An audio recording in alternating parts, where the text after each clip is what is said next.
Hi friends, welcome to ಹಾಲ್ನೋ home kitchen. ಇವತ್ತೊಂದು best ಪಲ್ಯದ ರೆಸಿಪಿ. ಮದ್ವೆ ಮನೆಗಳಲ್ಲಿ ನೀವು ತಿಂದಿರ್ತೀರಾ, ಮದ್ವೆ ಮನೆ ಊಟದಲ್ಲಿ ಸೈಡ್ ಪಲ್ಯ ಅಂತ ಇರ್ತಾರೆ ತೊಂಡೆಕಾಯ್ದು. ನಿಮ್ಗೆಲ್ರಿಗೂ ಮೋಸ್ಟ್ಲಿ ಇಷ್ಟ ಆಗಿರುತ್ತೆ ಅನ್ಸುತ್ತೆ, ನನ್ಗೂ ತುಂಬಾ ಇಷ್ಟ. ಆ ಪಲ್ಯನ ಮನೆಯಲ್ಲೇ ತುಂಬಾ ಈಸಿಯಾಗಿ ಮಾಡ್ಬೋದು, ತುಂಬಾ ರುಚಿಯಾಗಿರುತ್ತೆ. ಅದನ್ನ ಹೇಗ್ ಮಾಡೋದು ನೋಡೋಣ ಬನ್ನಿ. ತುಂಬಾ ಈಸಿ. ನೀವ್ ಯಾರಾದ್ರೂ ನನ್ನ ಚಾನಲ್ಗೆ ಹೊಸಬ್ರಾಗಿದ್ರೆ, ನನ್ನ ಹೆಸರು ಶಾಂತಲಾ. ಈಸಿ ಆಗಿರುವಂತ ರುಚಿಯಾಗಿರುವಂತ ವೆಜಿಟೇರಿಯನ್ ರೆಸಿಪಿಗಳನ್ನ ಶೇರ್ ಮಾಡ್ತೀನಿ. ನನ್ನ ಚಾನಲ್ಗೆ ಸಬ್ಸ್ಕ್ರೈಬ್ ಆಗೋದು ಮರಿಬೇಡಿ. ಈ ತೊಂಡೆಕಾಯಿ ಪಲ್ಯಕ್ಕೆ ಬೇಕಿರೋ ಇಂಗ್ರೀಡಿಯೆಂಟ್ಸ್ ಎಲ್ಲ ಇಲ್ಲಿ ಇಟ್ಕೊಂಡಿದೀನಿ. ಇದಕ್ಕೆ ಅರ್ಧ ಕೆಜಿ ತೊಂಡೆಕಾಯಿ ತಗೊಂಡಿದ್ದೀನಿ. ಚಿಕ್ಕದಾಗಿ ಕಟ್ ಮಾಡಿ ಇಟ್ಕೊಂಡಿದೀನಿ. ನೋಡಿ ಎಷ್ಟು ಸಣ್ಣಗಾಗುತ್ತೋ ಅಷ್ಟು ಸಣ್ಣದಾಗಿ ಕಟ್ ಮಾಡಿ ಇಟ್ಕೊಳ್ಳಿ. ಸಣ್ಣದಾಗಿ ಸ್ಲೈಸಸ್ ಮಾಡಿ ಇಟ್ಕೊಂಡಿದೀನಿ. ಇದಕ್ಕೆ ಬ್ಯಾಡ್ಗೆ ಮೆಣಸಿನಕಾಯಿ ಬೇಕು. ಒಂದು ಬೌಲ್ ಅಷ್ಟು ಬ್ಯಾಡ್ಗೆ ಮೆಣಸಿನಕಾಯಿ ತಗೊಂಡಿದೀನಿ.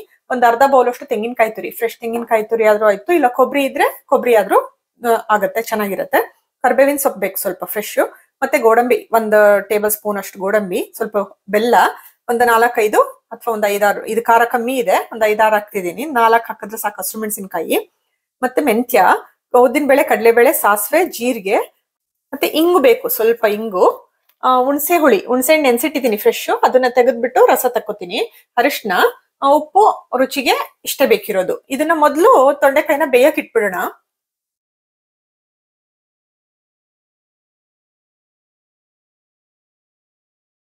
ನೀರ್ ಕಾದಿದೆ, ಇದಕ್ಕೆ ತೊಂಡೆಕಾಯಿ ಹಾಕೋಣ.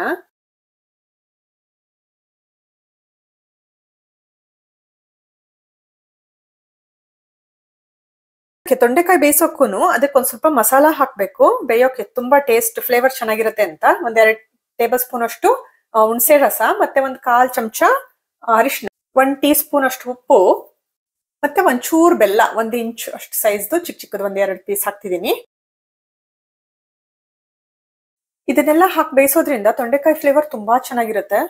ತೊಂಡೆಕಾಯಿ ಬೇಯೋ ಅಷ್ಟರಲ್ಲಿ ನಾವಿಲ್ಲಿ ಬೇರೆ ಐಟಮ್ಗಳು ಇಟ್ಕೊಂಡಿದೀವಲ್ಲ, ಅದ್ರದ್ದೆಲ್ಲ ಒಂದು ಪೌಡರ್ ಮಾಡ್ಕೋಬೇಕು.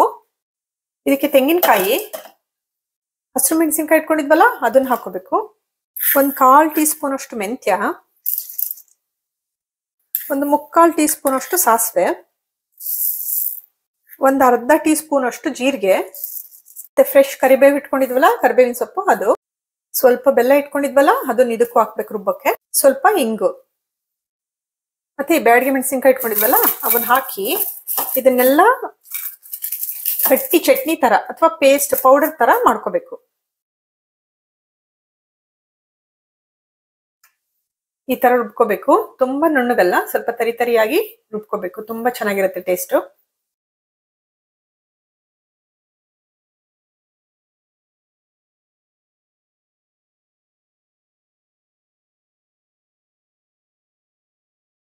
ಈ ಪಲ್ಯಕ್ಕೆ ತೊಂಡೆಕಾಯಿನ ತುಂಬಾ ಸಾಫ್ಟ್ ಆಗಿ ಬೇಯಿಸಬಾರ್ದು, ಚೆನ್ನಾಗಿರಲ್ಲ. ಸ್ವಲ್ಪ ಕ್ರಂಚಿಯಾಗೇ ಇರ್ಬೇಕು.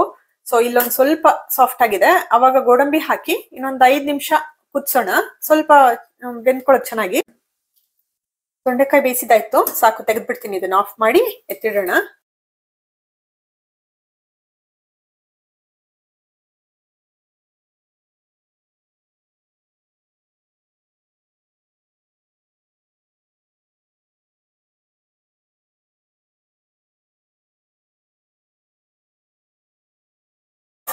ತೊಂಡೆಕಾಯಿನ ಈ ಹದಕ್ಕೆ ಬೇಯಿಸ್ಬೇಕು. ತುಂಬಾ ಸಾಫ್ಟು ಅಲ್ಲ, ತುಂಬಾ ಗಟ್ಟಿನೂ ಅಲ್ಲ. ನೋಡಿ, ಮುರಿದ್ರೆ ಹಿಂಗೆ ಮುರ್ಕೊಳ್ಳುತ್ತೆ, ಕ್ರಂಚಿಯಾಗಿರುತ್ತೆ, ಚೆನ್ನಾಗಿರುತ್ತೆ ಪಲ್ಯ ಇಷ್ಟು ಅದಕ್ಕೆ ಬೇಯಿಸಿದ್ರೆ. ಒಗ್ಗರಣೆ ಹಾಕೊಳ್ಳೋಕೆ ಒಂದು ಪ್ಯಾನ್ ಇಟ್ಕೊಂಡಿದ್ದೀನಿ. ಇದಕ್ಕೊಂದು 3-4 ಟೇಬಲ್ ಸ್ಪೂನ್ ಅಷ್ಟು ಎಣ್ಣೆ ಹಾಕಬೇಕು. ಎಣ್ಣೆ ಸ್ವಲ್ಪ ಜಾಸ್ತಿನೇ ಹಾಕಿ, ತುಂಬಾ ಚೆನ್ನಾಗಿರುತ್ತೆ ಟೇಸ್ಟು. ಕಮ್ಮಿ ಎಣ್ಣೆ ಆದ್ರೆ ತುಂಬಾ ಡ್ರೈ ಆಗುತ್ತೆ. ಎಣ್ಣೆ ಕಾಯ್ತು. ಇದಕ್ಕೆ ಇವಾಗ 1/2 ಟೀ ಸ್ಪೂನ್ ಅಷ್ಟು ಸಾಸಿವೆ, 1-2 ಟೀ ಸ್ಪೂನ್ ಅಷ್ಟು ಕಡಲೆಬೇಳೆ, 1 ಟೀ ಸ್ಪೂನ್ ಉದ್ದಿನ ಬೇಳೆ, ಕರಿಬೇವಿನ ಸೊಪ್ಪು, 1/4 ಚಮಚ ಅರಿಶಿನ.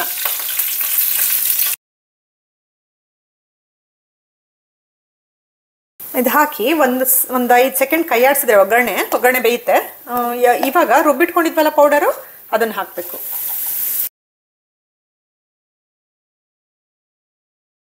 ಇವಾಗ ಮಿಕ್ಕಿದ್ದು ಹುಣಸೆ ಹುಳಿ ತೆಗೆದಿಟ್ಕೊಂಡಿದ್ವಲ್ಲ, ಇದನ್ನ 1-3 ಸ್ಪೂನ್ ಅಷ್ಟು ಬೇಯಿಸೋಕೆ ಹಾಕಿದ್ವಿ ತೊಂಡೆಕಾಯಿಗೆ. ಮಿಕ್ಕಿದ ರಸನೆಲ್ಲ ಇದಕ್ಕೆ ಹಾಕ್ಬೇಕು.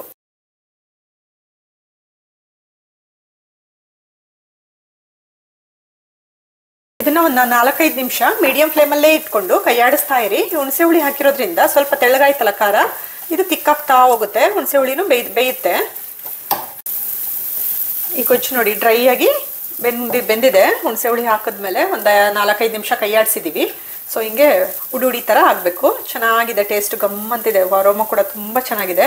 ಇದು ಆ್ಯಕ್ಚುಲಿ ಈ ಗೊಜ್ಜು ಹಿಂಗೇನೆ ಅನ್ನದ ಜೊತೆಗೆ ತುಪ್ಪ ಹಾಕೊಂಡು ತಿಂದ್ರೇ ತುಂಬ ಚೆನ್ನಾಗಿರುತ್ತೆ, ಟೇಸ್ಟು ಅಷ್ಟು ಚೆನ್ನಾಗಿರುತ್ತೆ. ಇವಾಗ ಇದಕ್ಕೆ ತೊಂಡೆಕಾಯಿ ಬೇಯಿಸಿಟ್ಟಿದ್ವಲ್ಲ ಅದನ್ನು ಹಾಕಬೇಕು.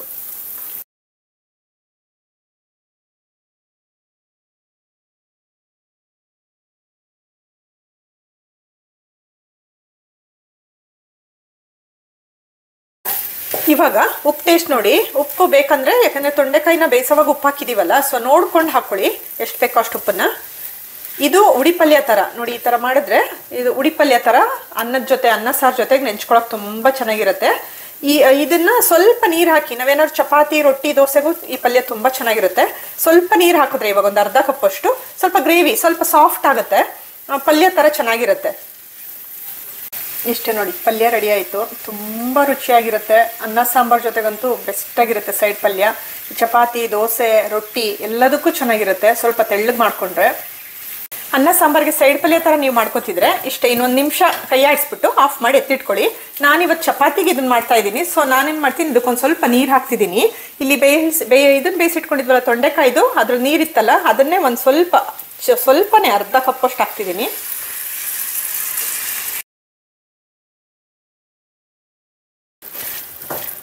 ಚಪಾತಿಗೆ ಸ್ವಲ್ಪ ಸಾಫ್ಟ್ ಆದರೆ ಚಪಾತಿ ಜೊತೆಗೆ ತುಂಬ ಚೆನ್ನಾಗಿರುತ್ತೆ.